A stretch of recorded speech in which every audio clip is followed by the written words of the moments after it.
Con la meditación aprendes a escuchar menos esas reacciones y a tomar distancia para generar respuestas más positivas. Como mencionaste, te estás reconfigurando, estás reprogramando tu computadora interna.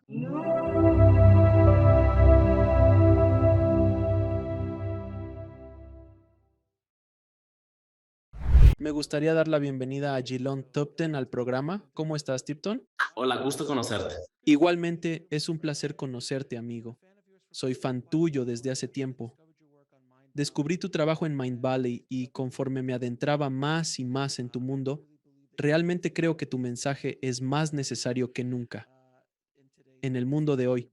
Por eso quería invitarte al programa y profundizar en tu increíble historia, así como en tus enseñanzas y hablar de tu libro, tu maravilloso libro, La Guía del Monje para la Felicidad en este siglo.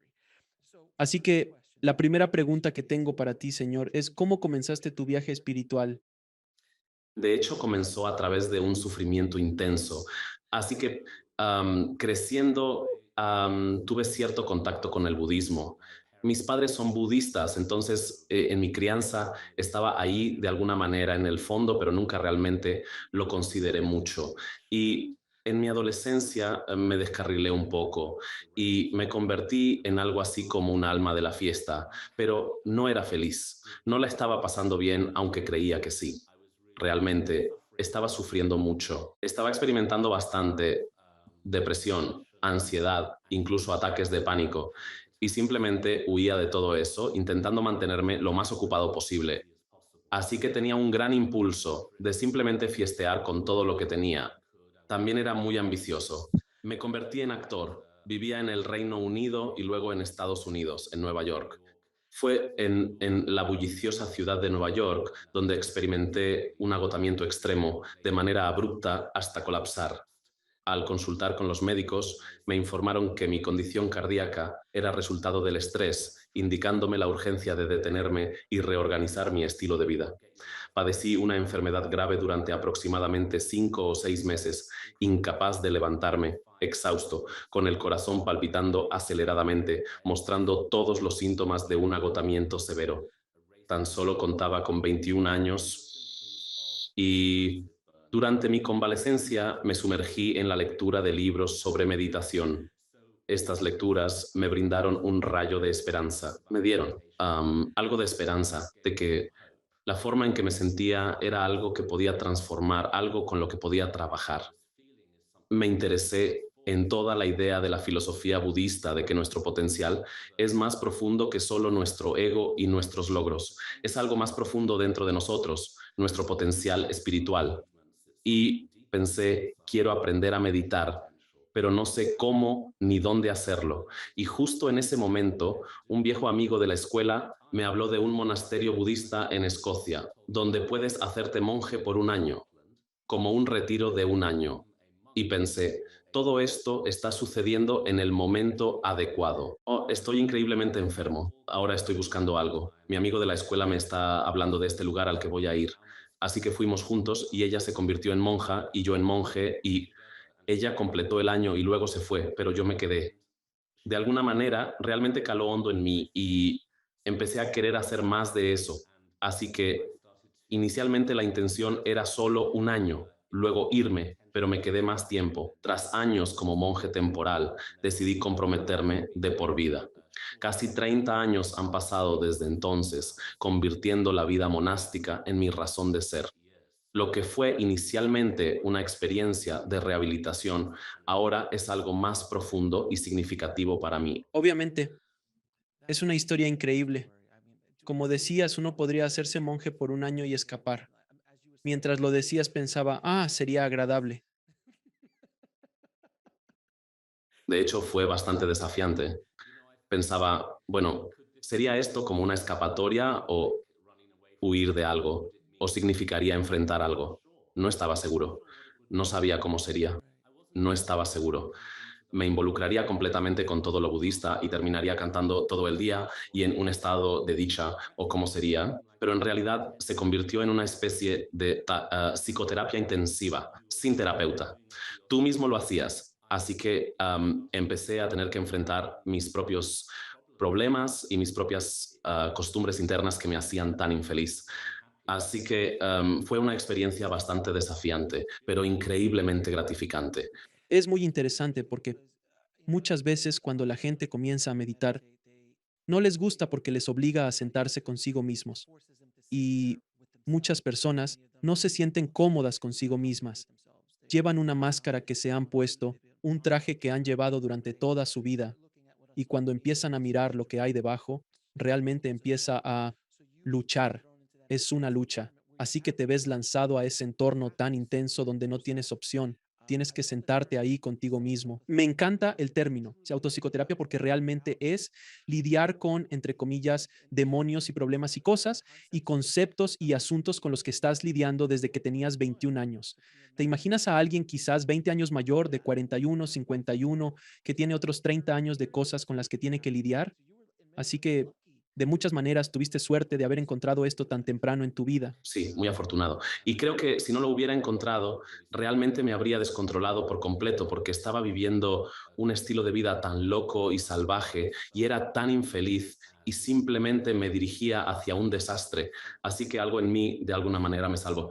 Y sí, como dices, es realmente difícil estar contigo mismo porque de repente te das cuenta de que todo este tiempo has estado huyendo de ti mismo y tratando de elevar una máscara. Quiero decir, todas mis ambiciones con la actuación y el desempeño no eran tanto por la creatividad, sino más bien por tratar de ser alguien más porque no me gustaba a mí mismo. No era tanto el lado creativo como el lado escapista. Y en mi opinión resultaba insalubre. Claro, tengo grandes admiración por las artes, pero en mi caso era esconderme, esconderme de algo y no querer ser yo mismo. Y entonces, cuando fui al monasterio y comencé a hacer meditación intensiva, esas voces internas de duda propia realmente se amplificaron, casi como gritos dentro de mi cabeza, gritando, no vales nada, eres terrible, te odio, este tipo de auto-odio. Y la meditación realmente empezó a convertirse en una forma importante de resolver eso al mirarlo con compasión, en lugar de rechazarlo. Esa es una idea muy interesante sobre la compasión, vernos con compasión, porque he escuchado a alguien decir que si tuviéramos a alguien en nuestra vida que nos hablara como nosotros nos hablamos a nosotros mismos, huiríamos de esa persona lo más rápido posible. Y es tan cierto. Y conforme he envejecido en mi viaje personal, he comenzado a darme mucha más compasión y mucho más.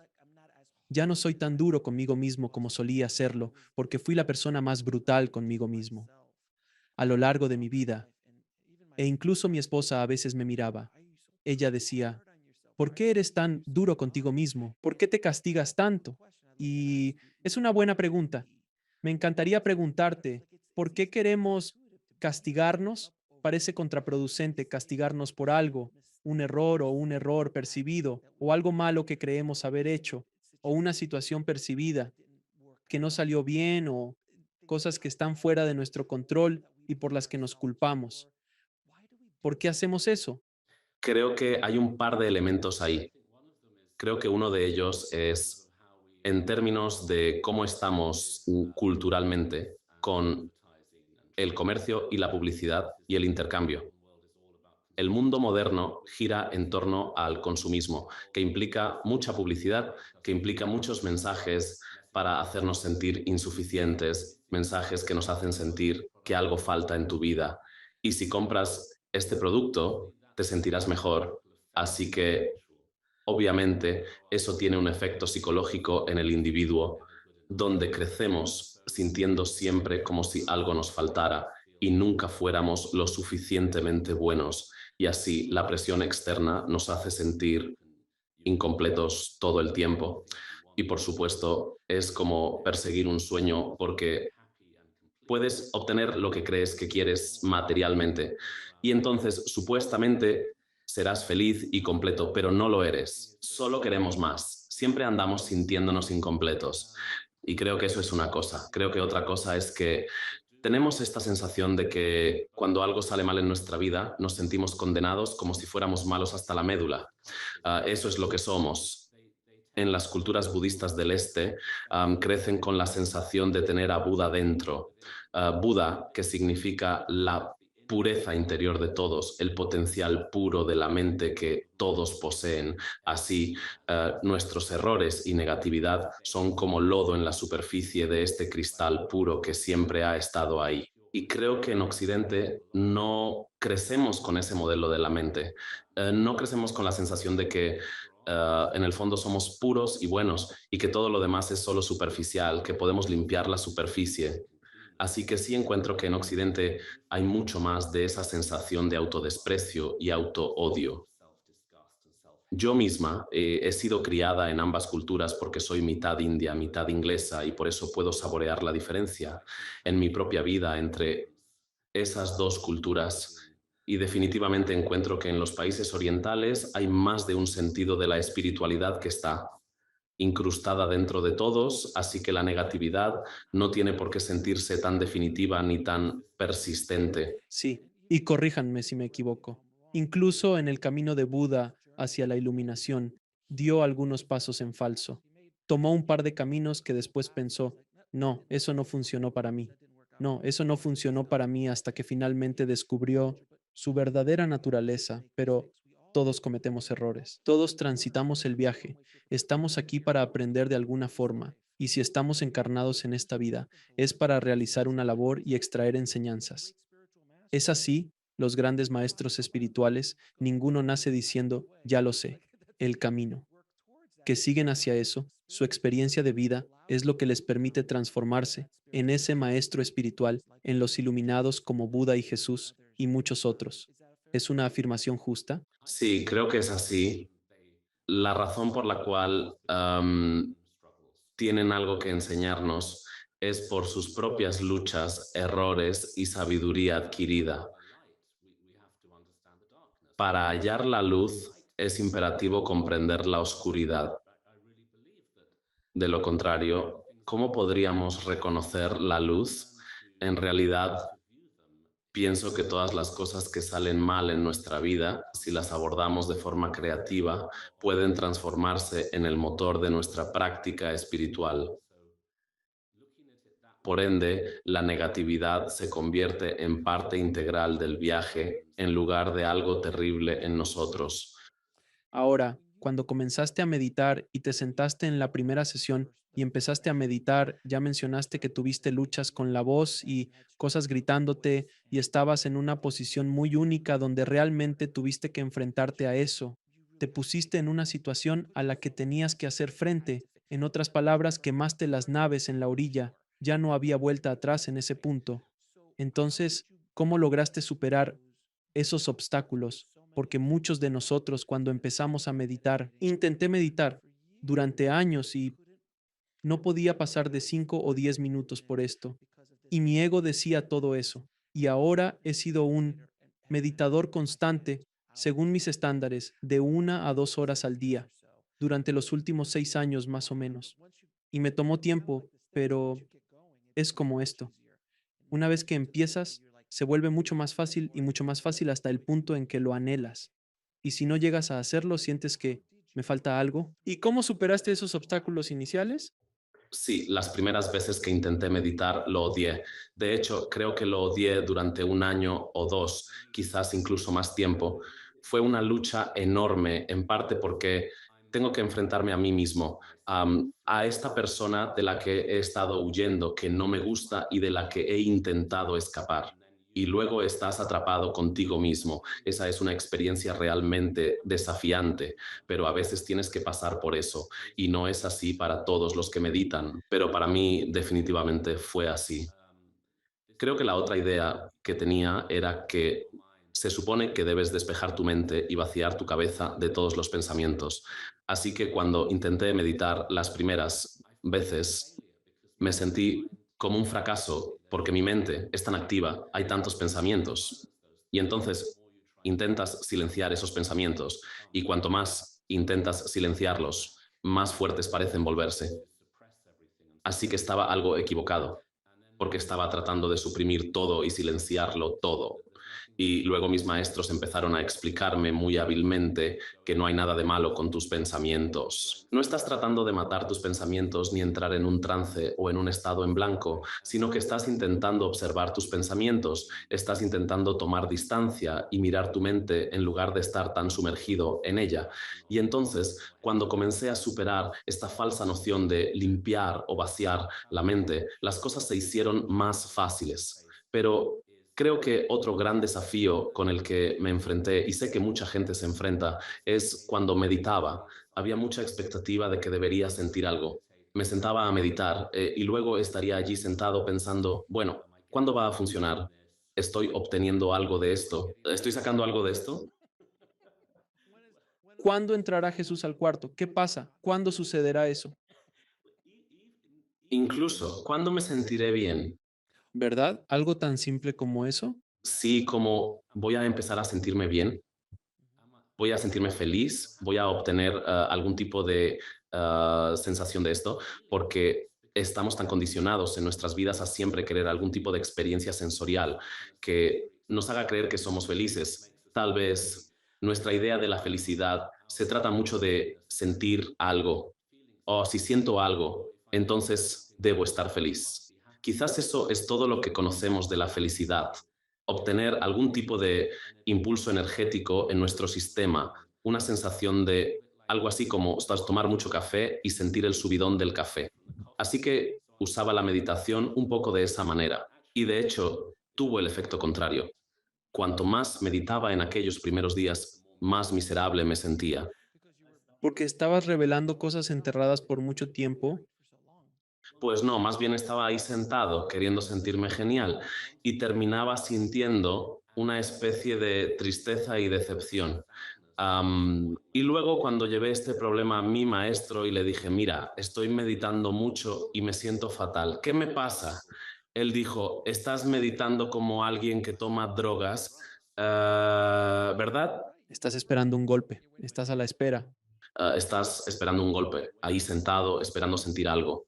Y debido a que tienes tanta necesidad de sentir algo, va a haber una decepción, porque el deseo, este aferrarse, este anhelo, solo crea más anhelo. Ese es el problema con el anhelo, es que quieres más, nunca tienes suficiente. Así que igual que con las drogas, quieres más y más y más y nunca te sientes satisfecho. Entonces, realmente comencé a examinar estos dos problemas. El problema de intentar despejar mi mente y el problema de intentar sentir algo emocionante con la meditación. Y empecé a trabajar para superar esos malentendidos. Y esos dos obstáculos fueron lo que tuve que enfrentar para comenzar a querer meditar en lugar de verlo como una horrible batalla. En mi experiencia es muy parecido a hacer ejercicio en el gimnasio. Vas al gimnasio un día, haces ejercicio y piensas, no he perdido peso, no estoy más musculoso, no tengo mi six-pack. Es un día, es algo constante. Hacerlo una y otra vez sin esperar un resultado, simplemente por el acto mismo, es cuando llegan los beneficios. Y de repente, un día, oh, siento algo. Y puede ser un mes, pueden ser 5 años, todo depende de la persona. Así fue mi experiencia. Me tomó tiempo, probablemente el primer año más o menos, y hacía 20 minutos, 30 minutos, pero luego empezó a ser más fácil y después llegué a 3. Creo que mi récord es de unas 4 horas, que es lo máximo que pude quedarme, y se fue haciendo más y más fácil. Pero ese primer año solo estás ahí sentado. Yo pensaba, tu mente se pregunta, ¿qué estás haciendo? ¿Por qué estás aquí? No estás obteniendo nada. Y entonces el ego intenta detenerlo porque no quiere que medites, o peor aún, que te encuentres a ti mismo. ¿Tú también te diste cuenta? Sí, me gusta tu ejemplo del gimnasio, creo que es muy cierto. Si vas al gimnasio y haces, digamos, 30 minutos de ejercicio, estarías bastante loco si luego corres al espejo esperando tener un cuerpo diferente. Pero la gente lo hace. La gente que está a dieta se pesa cada 10 minutos esperando una gran pérdida de peso y eso simplemente te vuelve loco. Entendemos que con la dieta y el ejercicio simplemente es cuestión de llevarlo a cabo. Con el paso del tiempo, los resultados te sorprenderán y pienso que la meditación funciona de manera similar. Simplemente debes practicarla como un ejercicio y gradualmente no esperes que de repente aparezca un arco iris saliendo de tu cabeza. Con el transcurso del tiempo empezarás a sentirte más relajado, menos estresado.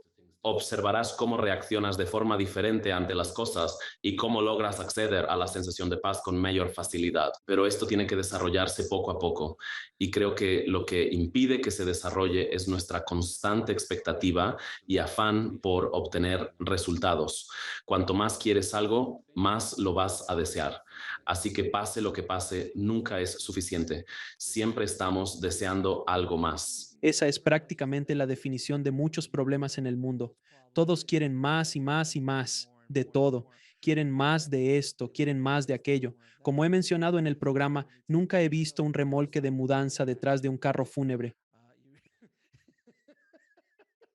No te puedes llevar nada, pero lo que sí puedes es llevar lo que hay dentro, la bondad, la compasión, el amor que le das al mundo. Esas son las cosas que te llevas, pero no la tele de pantalla grande, ni las casas, ni los coches, ni ninguna de las cosas materiales que perseguimos. Así que hemos hablado del cerebro ruidoso o como muchos le llaman, el cerebro mono. ¿Qué puedes hacer en las primeras etapas para simplemente lidiar con el ruido? ¿Qué hiciste tú para manejar el ruido? ¿Dejaste que fluyera? No puedes luchar contra ello. ¿Cómo lograste finalmente calmarlo? Creo que te he escuchado decir en otra charla que el mayor malentendido es este: necesito mi mente en silencio. Y si pones tu mente en silencio, estás en coma, lo cual es genial. ¿No? ¿Cómo lidias con el cerebro mono, especialmente al principio? Tienes que darle algo de comer al mono, ¿de acuerdo? Ese mono está buscando algo, así que dale algo de comer. Entonces le das al mono algo para comer. Y entonces, en términos de meditación, eso significa que te das algo a lo que aferrarte. Ese es el primer paso en el viaje de la meditación, es usar un enfoque. Así que podrías usar tu respiración. Algunas personas usan mantras, otras visualizaciones, otras se enfocan en las sensaciones corporales, sonidos. Hay un montón de técnicas, pero creo que la respiración es la más común. Y eso es un poco como darle algo de comer al mono. El mono salta de un lado a otro, pero lo atraes de vuelta a la respiración. Y cada vez que regresas tú, atención a la respiración, estás enseñando a ese mono a calmarse. Lo atraes de nuevo a un solo lugar. Y es una experiencia muy desordenada. Es muy desordenado porque estás ahí sentado durante 10 minutos o una hora o el tiempo que dure tu sesión. Y durante ese tiempo la mente se dispersa por todos lados, pero sigues trayéndola de vuelta. Y de hecho, el traerla de vuelta es la meditación. No se trata de estar en algún tipo de trance o en un estado de felicidad extrema.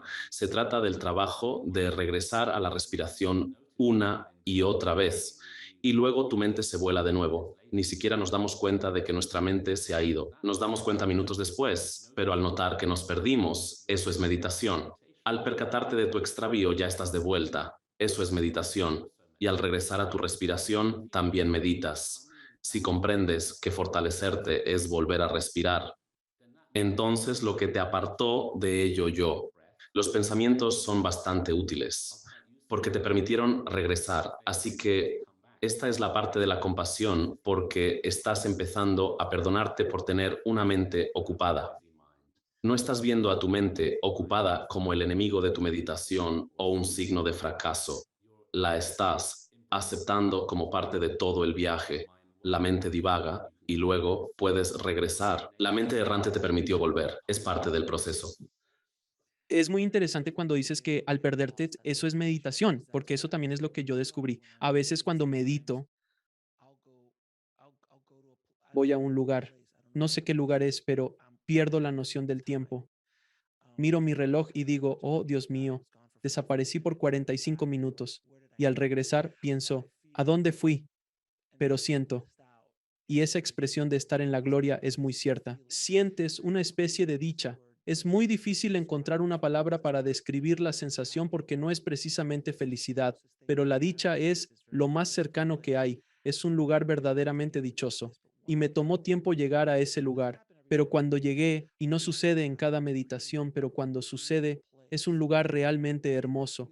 Y puedo sentir eso mismo cuando me pierdo y también cuando estoy concentrado en mi respiración. Pero cuando me pierdo es como si usara la expresión de sumergir mi dedo en el universo, que es como el camino. ¿Lo has sentido tú también? Creo que lo que intento describir es que te pierdes, pero luego, en algún momento, te das Sí, cuenta exactamente. de que te perdiste. Y ese instante en que te das cuenta de que te perdiste, para la mayoría toman ese momento como un fracaso. Su mente divagaba y de repente se dan cuenta, oh, se supone que deberían estar meditando. Y reflexionan, oh, he fallado. Se reaniman con enojo. La mejor manera es dejarse llevar por la mente. Después te das cuenta de que te has perdido. Entonces puedes interpretarlo como recuperar la conciencia. Eso es algo realmente beneficioso. Puedes sentirte contento por esa razón. Estás de vuelta y completamente consciente, lo cual te permite dirigirte hacia la respiración y así despojar de poder a la adicción que tenemos a nuestros pensamientos y emociones.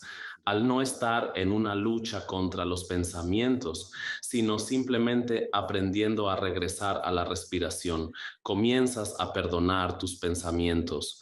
Esto crea una especie de atmósfera interna de aceptación y felicidad, porque ya no hay guerra, ya no hay batalla. Exactamente. Ahora, ¿alguna vez has sentido esa pérdida de noción del tiempo cuando meditas? Que pierdes completamente la noción del tiempo y al mirar piensas, no sentí como si hubiera estado aquí por 2 o 3 horas. Es más que cuando la mente divaga, nos perdemos, ¿verdad? Cuando estamos perdidos. Y luego, no sabemos cuánto tiempo estuvimos perdidos, pero lo crucial es cuando recupero mi conciencia o ya regresé, estoy meditando y entonces vuelvo a la respiración. Y también es importante para mí tener una noción del tiempo de la sesión, porque antes solía sentarme a meditar y ver qué pasaba. Y todo se volvía un desastre. Lo que se volvió muy importante para mí fue establecer un tiempo de sesión y decir, bien, haré una sesión de esta duración y haré 1 hora o haré 2 horas o a veces 3 horas. En los retiros largos, nuestras sesiones duraban al menos 3 horas. Y entonces, por supuesto, es muy estructurado, pero el tiempo es crucial, porque de lo contrario, tu ego empieza a tomar el control, como, cuando tenga ganas haré una sesión larga, cuando no tenga ganas haré una sesión corta. Es realmente importante mantener el tiempo.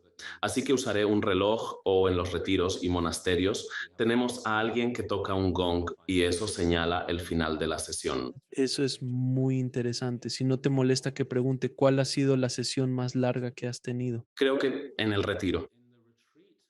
Nuestra sesión antes del almuerzo era la más larga de cada día. Siempre duraba 3 horas con 15 minutos. Y entonces, recuerdo, esa era la más larga, quizás la más intensa. Y generalmente estábamos solos en nuestras habitaciones. Éramos 20 en el retiro. Hablo de un retiro largo que hice en el año 2005, que fue un retiro de meditación de 4 años. Y había 20 monjes allí, cada uno en su propia habitación meditando. Y tenías un horario, todos seguían el mismo horario. Pero en un momento, el avatar del monasterio vino y meditó con nosotros y dijo, de hecho, todos vamos a meditar juntos en la sala de meditación y voy a ver si se mueven durante esa sesión de 3 horas. Los voy a observar. Así que se convirtió en una experiencia completamente diferente porque él dijo, simplemente siéntense ahí y no se muevan. Y eso es como un desafío, ¿no es así? Y de hecho disfruté mucho eso porque era como saltar de un avión sin paracaídas y quieres moverte, quieres hacer esto, pero luego aprendes a relajarte en la quietud. Me pareció muy desafiante, pero también bastante emocionante. Eso es increíble. Mientras hablas, estoy como, Dios mío, un retiro de 3 horas. Retiro de meditación. Básicamente, todo lo que haces es concentrarte en la meditación y en ti mismo. Entonces, ¿alguna vez durante todas tus meditaciones te ocurrió algo profundo, algo que dices, oh, eso no es normal, algo así? Solo algo normal, sin milagros. No, no estoy pidiendo un milagro, solo estoy preguntando. Como dije, no creo que Buda o Jesús hayan entrado por esa puerta, pero tengo curiosidad si hubo alguno. porque obviamente he oído y leído a través de textos espirituales sobre meditadores, que han tenido algún tipo de revelación profunda sobre sí mismos o sobre algo. Solo tenía curiosidad porque has sido un meditador durante tanto tiempo. Solo tenía curiosidad. No. Y sí, en las biografías de los grandes yogis se habla de que han tenido experiencias místicas fantásticas y yo no las he tenido, pero no me preocupa. No me hace pensar, ¿cuándo veré los arcoíris? Para mí se trata más bien de trabajar con lo cotidiano y trabajar con la mente y trabajar en soltar y aceptar. Y esos retiros largos suenan como si fuera celestial tener todo ese tiempo libre solo para meditar, pero en realidad era como tener una cirugía sin anestesia. Fue increíblemente doloroso porque estás solo contigo mismo durante años y años y años sin distracción alguna, nada para aliviar tu propio dolor. Así que tienes que enfrentar el dolor. Y fue increíblemente doloroso, pero increíblemente útil porque realmente me ayudó a conocerme y a aprender a estar conmigo mismo con más amabilidad. Y esto es para mí tan importante porque solía odiarme tanto. Me encontraba tan horrible en mi propia compañía, por eso siempre trataba de estar en otro lugar o estar ocupado. Y así, aprender a resolver ese conflicto interno es realmente mi camino. Y la compasión. La compasión, quiero decir, de eso se trata. No es un ejercicio egocéntrico. Haces todo esto para poder ayudar a los demás. De lo contrario, podría volverse un poco autoindulgente, como, oh, me voy a encerrar en una cueva y solo meditar. Y todo se trata de mí. Pero en realidad, en cada sesión que haces, rezas, ¿puedo hacer esto por el bien de todos los seres? ¿Puedo aprender algo para luego para, aportar algo bueno al mundo? Así que hay un sentido de servicio, un sentido de deber, un deseo de ser más amoroso. Y creo que eso es realmente importante. De lo contrario, podría volverse un poco autoindulgente, ¿verdad? Tu ego podría decir, oh, soy la persona más espiritual, soy la persona más espiritual y humilde del mundo. Y luego empiezas a creer esa conversación. Podemos creer en nuestro juego con mucha facilidad, fácilmente. Nos creemos nuestro propio cuento muy fácilmente. Es muy embriagador. Ahora, puedes hablar sobre el juicio, Neen, la meditación, donde calificamos una sesión de meditación como buena o mala. Y eso es otra cosa que nos detiene al principio cuando pensamos, oh no, pude calmar mi mente. Esa fue una meditación terrible. ¿Puedes hablar un poco sobre ese juicio y cómo se puede superar? Eso es tan común, ¿verdad? Y volviendo a tu excelente ejemplo del gimnasio, si vas al gimnasio y corres en la caminadora durante 10 minutos, no te bajas de la caminadora y piensas, corrí bien, y quizás a la mitad lo hacía mejor que al principio. Simplemente haces el ejercicio, es literalmente hacer el ejercicio y dejarlo ir y seguir adelante. Y eso es igual con la meditación. Se convierte en una trampa enorme al juzgar nuestras sesiones. ¿Fue buena o mala? ¿Cómo definimos una buena sesión? ¿Cuál es nuestro criterio? Arco iris, arco iris, arco iris llegando. ¿O estuvo mi mente muy ocupada o menos? Si tu mente está muy ocupada durante una sesión, eso te da más con qué trabajar. Así que no necesariamente define tu sesión como mala. La no crítica es crucial y realmente comienza con cómo te relacionas con tus propios pensamientos. Entonces, cuando estás meditando y surgen pensamientos y emociones, la idea es simplemente no juzgarlos, solo dejarlos estar. No necesitas alejarlos, no necesitas engrandecerlos ni contar historias sobre ellos. Simplemente déjalos estar. Dejar que las cosas sean es entrenar en la no crítica. Podemos juzgarnos menos nuestros pensamientos y, con suerte, a los demás relacionado con el amor y la compasión. La no crítica es clave para una mente más amorosa. Sí, y de nuevo, si puedo usar esa analogía otra vez, es como ir a tu primera sesión de ejercicio y te subes al banco para levantar pesas.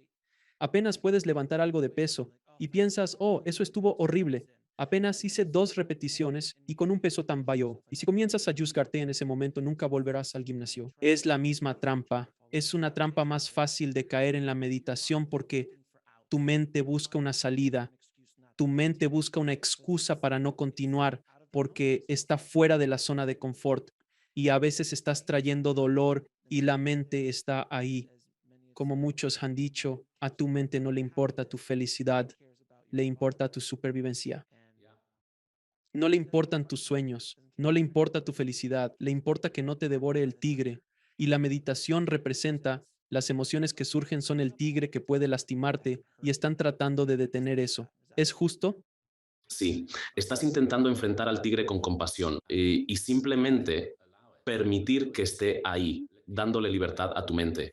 Una de las primeras cosas que mi maestro me dijo fue, dale libertad a tu mente. Y no entendía a qué se refería porque pensé, me está diciendo que simplemente me siente y divague. Pero no, estaba tratando de explicarme que debería dejar de forzar a mi mente a ser de cierta manera y simplemente dejarla ser y observar. Por eso en el budismo a menudo utilizan imágenes como el cielo y las nubes. El cielo está detrás de las nubes y siempre está ahí. Y necesitamos ser más como el cielo y simplemente dejar que las nubes vengan y vayan sin intentar bloquearlas o cambiarlas. Y creo que eso es muy importante. De lo contrario, nuestra meditación se vuelve increíblemente crítica y tremendamente dura y rígida. Eso es muy difícil para nosotros, ¿verdad? Porque vivimos en una cultura que se trata todo sobre insumos y resultados. Como si invierto esta cantidad de tiempo, ¿qué obtendré a cambio? Quiero hacer un gráfico. Si dedico estas horas, ¿el gráfico subirá así? Nos resulta muy difícil simplemente soltar. Es interesante porque, como dices, el concepto que me viene de inmediato a la mente es transaccional, una forma muy transaccional de ver las cosas. Y si tratas a las personas de manera transaccional, no funciona. Pero cuando simplemente amas, amar a alguien y dar sin esperar nada a cambio, eso es, en muchos sentidos, una verdadera meditación. Como que no buscas obtener algo del esfuerzo que estás invirtiendo. Lo hago por compasión, por amor, por preocupación, lo que sea, empatía. Pero eso es verdad. Pero si hago esto por ti, tú debes hacer lo mismo por mí. No entres a la meditación con esa actitud. Creo que es una analogía genial. Es que la meditación debería ser igual al amor. Si realmente amas a alguien, simplemente lo amas. No tienes que llevar una lista de todas las cosas que has hecho por esa persona y luego esperar que te las devuelva, porque entonces ya no es amor. Se convierte en algo transaccional. Pero el amor verdadero es cuando amas a alguien tal como es y no quieres que sea diferente. Así que creo que necesitamos tener ese amor por nuestra propia mente y nuestra propia meditación. Déjalo ser, no lo juzgues, no intentes convertirlo en algo que no es, simplemente déjalo estar. Pero creo que una de las cosas cruciales que ayuda con esto es meditar todos los días, incluso cuando no tengas ganas. Uno de los grandes problemas es cuando decimos, oh, ahora no voy a meditar porque no estoy de humor. Esperaré hasta sentir más ganas. Y entonces eso significa que nuestro estado de ánimo ha ganado la carrera y estamos poniendo nuestro ánimo por encima de nuestra meditación. Pero encuentro que es realmente útil meditar cuando me siento enfermo, cuando estoy cansado, cuando estoy estresado, para así aprender a meditar sin importar qué. Y no tiene que ser. Es casi como si simplemente fuera a meditar mal lo que sea. Si mal es una cosa, simplemente voy a meditar. No importa, no voy a intentar que sea de una manera específica. Así que esa actitud diaria y hacerlo cuando menos ganas tienes es crucial. Y esa es la mejor preparación para la muerte. Al acercarnos al final, deseamos vivirlo en meditación, reflexionando sobre nuestra muerte. Pero si solo meditamos en momentos felices, no podremos encontrar esa paz al enfrentar el final. Interesante. ¿Puedes explorarlo? ¿Puedes profundizar un poco en eso? Pues al morir, conforme nos acercamos a la muerte, quiero decir, obviamente no tenemos idea de cómo vamos a morir. Podría ser algo muy repentino, no sabemos, pero ¿no sería lo mejor poder atravesar esa experiencia? Con la meditación, activarla en ese momento para estar menos asustados y más tranquilos conforme nos acercamos. Lo verdaderamente aterrador es morir. Entonces necesitamos convertirla en nuestro estado predeterminado, nuestra costumbre habitual, incluso en momentos de desmoronamiento. Si aprendes a meditar cuando estás enfermo, deprimido o pasando por un mal momento, te enseñas que puedes hacerlo incluso en crisis. Así se convierte en hábito. Entonces, al morir, la meditación se activaría automáticamente en lugar del miedo y el terror. Espero que todos hayan tomado nota de eso. Si pueden utilizar eso al inicio del gran viaje, más allá, es una buena manera de usar la meditación sin duda, pero no pueden simplemente adoptarlo un par de días antes.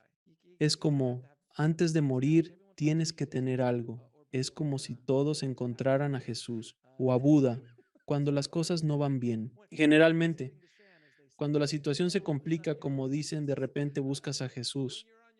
Pero cuando estás en tu barco y todo va bien, ¿quién es Jesús? ¿Quién es Buda?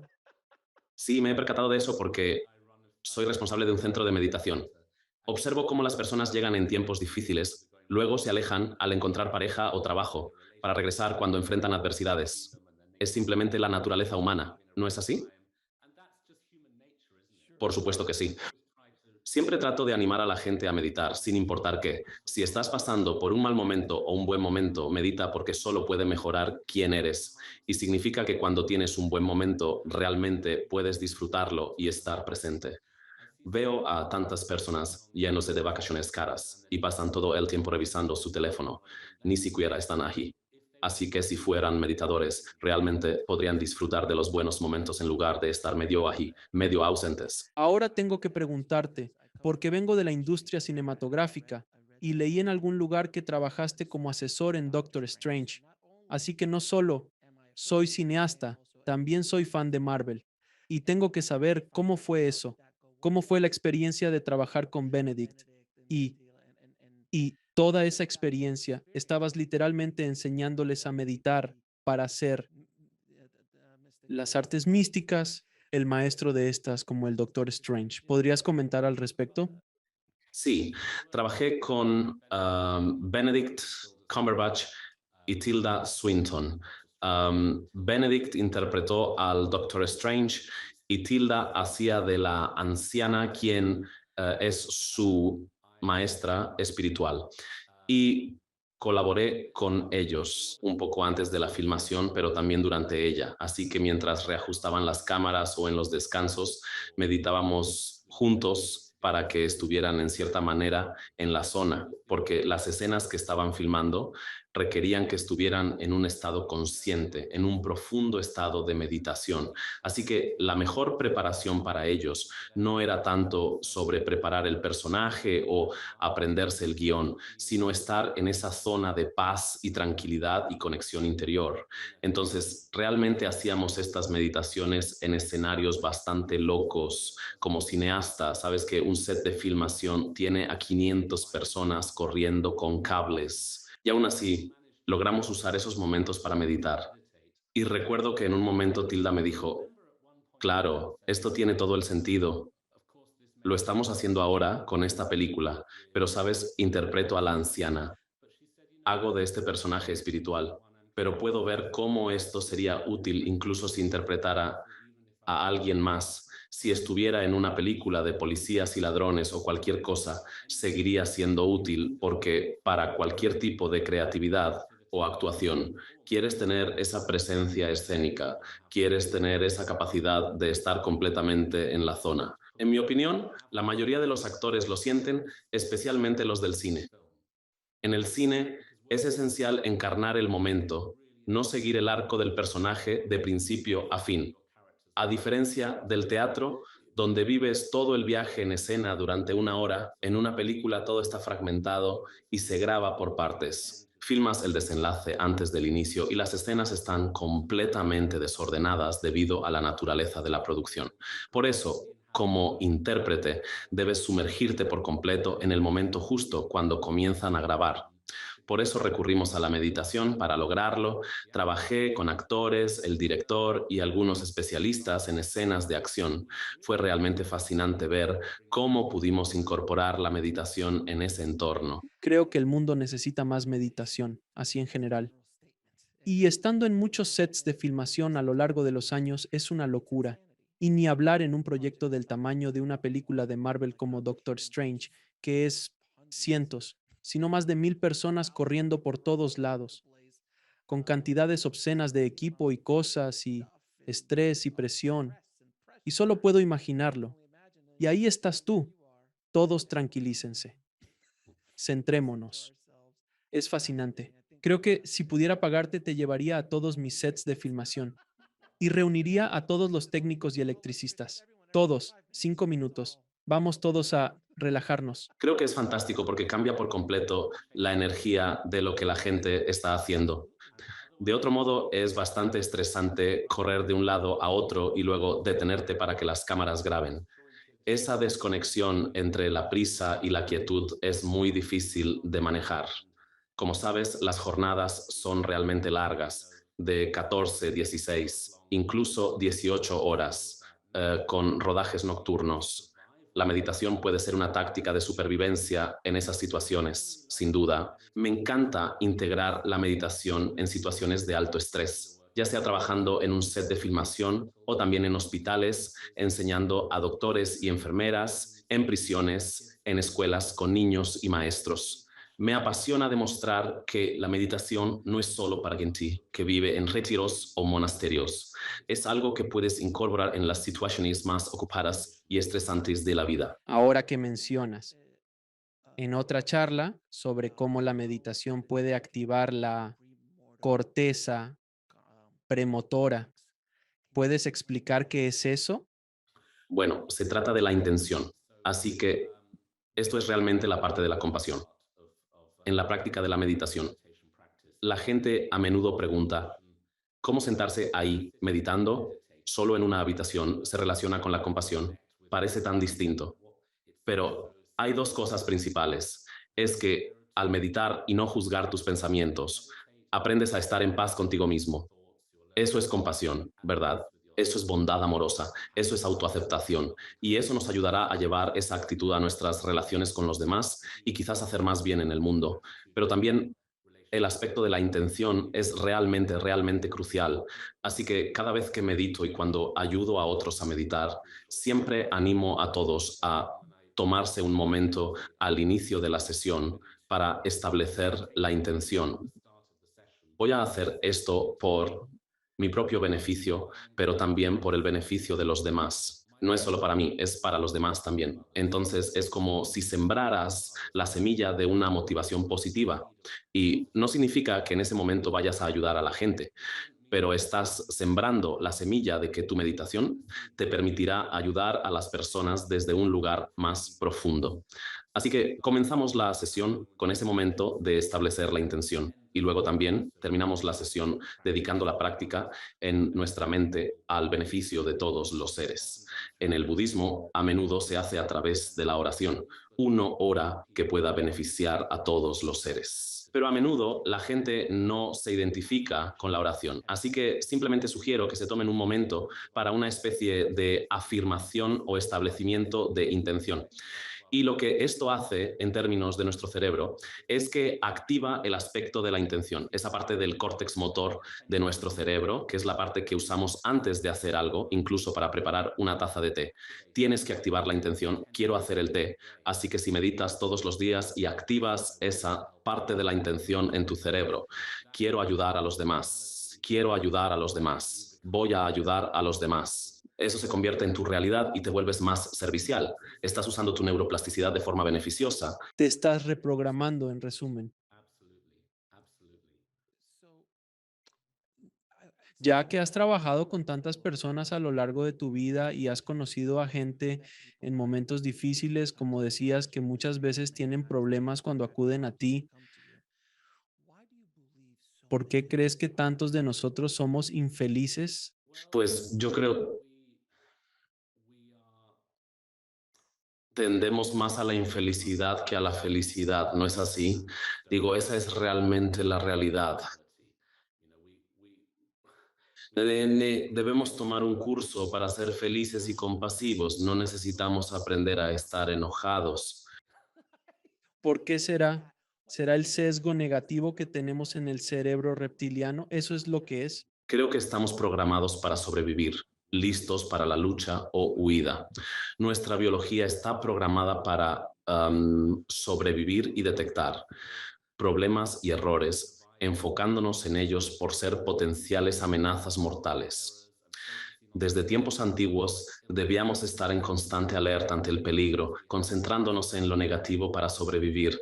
Avancemos al siglo XXI, donde estamos seguros en casa y aunque existen peligros, no son tan graves como antes. A pesar de ello, seguimos experimentando ese sesgo negativo. Todavía experimentamos eso, buscando peligro, buscando problemas. Está cableado dentro de nosotros. Pero somos más que nuestra biología. Nuestra conciencia es más que solo nuestro cuerpo y nuestro cerebro y nuestra biología, programación. Podemos evolucionar más allá de eso. Por eso los seres humanos pueden hacer tanto bien en el mundo, porque pueden trascender sus impulsos biológicos y hacer algo verdaderamente beneficioso. Así que eso es contra lo que tenemos que trabajar. Estamos trabajando con nuestra tendencia natural a encontrar errores y problemas. Luego, además de eso, creo que tenemos un problema moderno, ¿verdad? Que en la era moderna estamos tan bombardeados con información a través de la tecnología que nos hace mirar lo que está mal todo el tiempo. Quiero decir, ¿qué son las noticias? Las noticias nunca son, oye, ¿te has enterado de esta gran cosa que pasó ayer? Siempre es, esto es terrible, aquello es terrible. Y esas noticias venden periódicos, generan clics, venden anuncios. Cuanto más negativas, más aterradoras, más nos atraen, más dinero se genera. Estamos siendo bastante manipulados por información que tiende hacia lo negativo, lo cual nos lleva a sentir enojo y miedo de manera constante. Por eso, considero que la meditación es una intervención crucial para protegernos de esa influencia. Ahora mencionaste la palabra conciencia. ¿Podrías definirla para mí?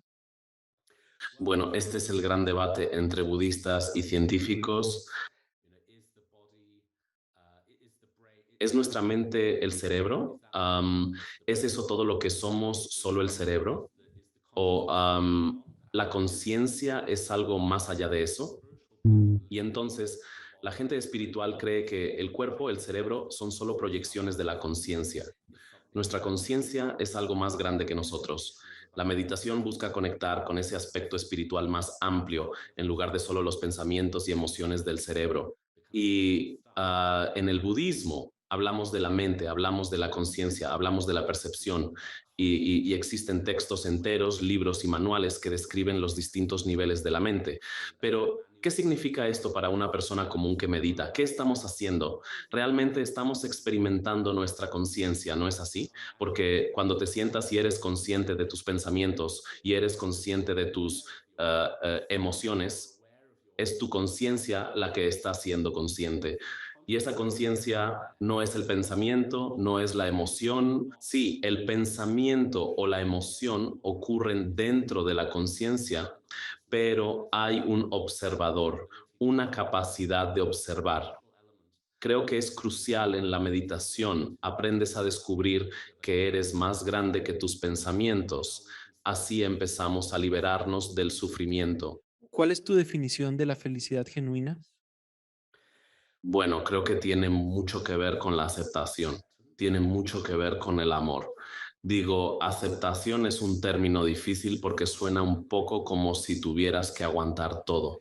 Debes aguantar todas las tonterías. Sí, como aguantar las tonterías y callarte y seguir adelante, pero no me refiero a eso, me refiero a poder amar la realidad que tienes enfrente en este momento, sea cual sea esa realidad, ya sea algo que normalmente se siente positivo o algo que normalmente se siente negativo, poder tener un sentido de conciencia amorosa y compasión hacia eso.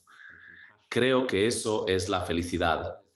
Entonces significa mantenerse positivo incluso en los malos momentos. Creo que no significa solo pasarla bien todo el tiempo. Creo que significa poder. Significa encontrar algo dentro de ti que puedas conectar, que nadie te puede dar y nadie te puede quitar. Eres tú. Es conectar con tu propio espacio interior de tranquilidad y verdad interna, felicidad interior. Y eso es lo que hace la meditación. Nos conecta con nuestro interior. Ahora, Hay tantas personas escuchando esto en este momento y están pensando, todo esto suena fantástico, pero ¿cuáles son realmente los beneficios de la meditación, además de los espirituales? Según entiendo, ha sido uno de los temas más probados científicamente, experimentados y estudiados en la medicina moderna en los últimos 60, 70 años. Entonces, ¿podrías mencionar un par de cosas que un meditador que medita constantemente logra en sí mismo mental y también físicamente? Claro que sí, nos ayuda a estar menos estresados y más felices. Es innegable. El estrés es un estado mental. Por supuesto, hay cosas en la vida que desencadenan nuestro estrés, pero al final son nuestros pensamientos, emociones y actitudes los que nos estresan. Así que la meditación es una forma de trabajar para transformar eso, para que podamos aprender a mantenernos felices y positivos en medio del estrés. Sin duda, practicar mindfulness nos ayuda a gestionar el estrés, mejorar nuestra concentración y presencia, habilidades cruciales para disfrutar plenamente de la vida y aumentar nuestra productividad.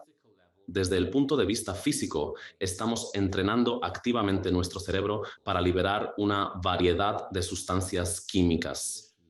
Por lo general, nuestro cerebro tiende a segregar altos niveles de cortisol y adrenalina para hacer frente a las demandas diarias, manteniendo la amígdala en constante alerta ante posibles peligros. Y entonces esto provoca que el cuerpo libere cortisol y adrenalina, lo que nos agota mucho, nos enferma, conduce a la hipertensión, a todo tipo de enfermedades, a todo tipo de aspectos de fatiga.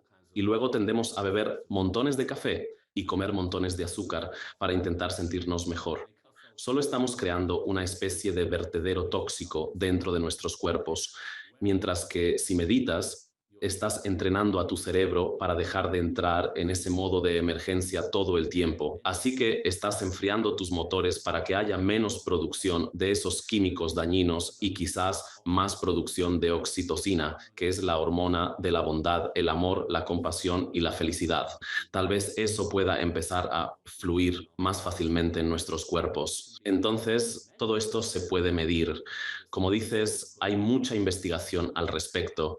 Puedes poner a las personas en un escáner, meditar, volver a ponerlas en el escáner y mostrar las diferencias incluso después de unos pocos días. Definitivamente tiene beneficios para el cerebro y el cuerpo, pero si meditas a diario, es casi seguro que con el tiempo sentirás calma y una menor afectación por el sufrimiento y el estrés, lo que te motivará a seguir por los beneficios notados. Porque quiero profundizar rápidamente en eso. ¿Qué tiene la meditación que logra eso? ¿Es la conexión con uno mismo? ¿Es la conexión con una fuente superior de poder, como quieras llamarlo? ¿Es una reacción química que, como decías, libera ciertos químicos? Porque no hay duda, soy un ser humano tan diferente al que era hace 6 años. Antes de empezar a meditar, estoy más tranquilo. Tengo hijos, así que necesito algo de calma en mi vida. Reacciono de manera diferente al criar a los niños. Simplemente soy distinto. No soy perfecto, pero tienes razón. Tu perspectiva de la vida cambia y empiezas a ver las cosas de forma distinta. Es profundo. Entonces, ¿qué es eso al criar a los niños? Creo que es porque a través de la meditación dejamos de ser esclavos de nuestra programación automática. Nuestra mente tiene esta programación automática de reaccionar, estresarse, nuestros viejos hábitos de cómo siempre reaccionamos bajo presión. Con la meditación estás aprendiendo a hacer menos caso a esas reacciones y poder tomar distancia para crear respuestas más positivas, creativas. Entonces, como dijiste antes, te estás reconfigurando, reprogramando tu computadora interna y sí, tiene mucho que ver con cambiar la química y el cuerpo. Sí, tiene mucho que ver con ser menos esclavo de tus propios pensamientos. Y sí, para muchas personas también tiene mucho que ver con una conexión con tu mayor potencial, tu lado espiritual. tu conciencia. Claro, en términos religiosos, decimos que buscamos conectarnos más con nuestro Buda interior o el Cristo interno o el Dios dentro de nosotros, como se quiera llamar. Es una conexión con algo más profundo. Así que para algunos meditadores, eso se convierte en algo muy positivo y atractivo. Para otros, no lo es. Prefieren un enfoque más científico o más bien psicológico. Realmente no importa. Si haces el ejercicio, vas a obtener los beneficios, igual que al levantar pesas. Sí, exactamente. Ahora voy a hacerte un par de preguntas, las que hago a todos mis invitados. ¿Cuál es tu misión en esta vida? Estoy apasionado. Normalizar la meditación, hacerla muy normal y muy... cuando digo normal me refiero a hacer que la gente entienda que cualquiera puede hacerlo, porque creo que durante mucho tiempo se pensó que era algo exclusivo de budistas y de personas en un camino espiritual, de aquellos interesados en el misticismo oriental, lo cual está bien. Pero para mí, cuando quise meditar, ya estaba de alguna manera en ese mundo. Vengo de una familia budista, pero ¿qué hay de todos los demás? Um, por eso me apasiona llevarlo a las escuelas, a las universidades, al gobierno, a las empresas, al sector salud, a la medicina, a todos los ámbitos de la vida donde hay tanto estrés. Me apasiona ayudar a que la meditación se convierta en parte de eso y luego, por supuesto, mi propia experiencia personal. Lo que quiero es desarrollarme espiritualmente para poder ser más amable, más compasivo, más útil. Así que necesito practicar más, necesito hacer más retiros, necesito hacer más del viaje interior. Así que en cierto sentido, hay una especie de ambición ahí como un objetivo. En otro sentido, tienes que soltar y simplemente vivir el momento e intentar ser de día a día y no aferrarte demasiado a las metas y ambiciones. Es una mezcla curiosa. ¿Cuál es el propósito final de la vida? Creo que el propósito último de la vida es amar a los demás y ayudarles a sufrir menos. No estamos solos, estamos rodeados de otros y hay tanto sufrimiento en este mundo y necesitamos amar. Y no solo amar como un sentimiento, sino amar como una acción. Necesitamos salir y ayudar a la gente. Debemos dejar de estar tan fragmentados, viviendo todos en estas pequeñas cajas, uno al lado del otro y sin hablarnos. Creo que el propósito final de la vida es ayudar a la gente y hay muchas formas de hacerlo. Y creo que la meditación puede brindarte una base de sabiduría y fortaleza para que, sea cual sea tu manera de ayudar a los demás, lo hagas mejor. ¿Dónde pueden las personas obtener más información sobre ti y conseguir tu increíble libro Guía de Felicidad? El libro se ha publicado en unos 12 países. Está disponible en Estados Unidos, Reino Unido y otros lugares. Es donde puedes encontrar más sobre lo que he estado compartiendo, incluyendo técnicas y métodos. También estoy escribiendo un nuevo libro que saldrá el próximo año, titulado Manual para tiempos difíciles. Entonces trata sobre cómo trabajar con el sufrimiento, lidiar con adversidades y encontrar sentido en el dolor. Y sí, si la gente quiere saber más, ahí están los libros. Y también no hago videos y los subo a internet, pero la gente graba mis charlas y terminan en YouTube y otros sitios.